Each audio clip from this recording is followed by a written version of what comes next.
वफाकी हुकूमत ने 24 घंटे बाद हाई स्पीड डीजल पर पेट्रोलियम लेवी मजीद बढ़ा दी। डीजल पर पेट्रोलियम लेवी में ₹1 फी लीटर का इजाफा किया गया है। पेट्रोल और डीजल पर क्लाइमेट सपोर्ट लेवी ₹5 फी लीटर अलग से आयद है।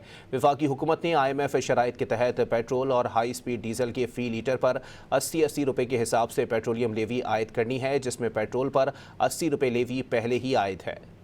वफाकी हुकूमत ने 24 घंटे बाद हाई स्पीड डीजल पर पेट्रोलियम लेवी मजीद बढ़ा दी।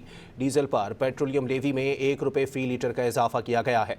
पेट्रोल और डीजल पर क्लाइमेट सपोर्ट लेवी ₹5 फी लीटर अलग से आयद है।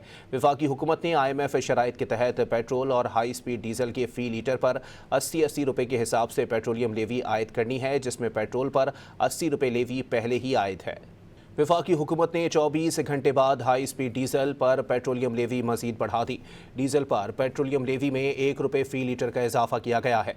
पेट्रोल और डीजल पर क्लाइमेट सपोर्ट लेवी ₹5 फी लीटर अलग से आयद है। वफाकी हुकूमत ने IMF शराइत के तहत पेट्रोल और हाई स्पीड डीजल के फी लीटर पर 80 रुपये के हिसाब से पेट्रोलियम लेवी आयद करनी है, जिसमें पेट्रोल पर ₹80 लेवी पहले ही आयद है।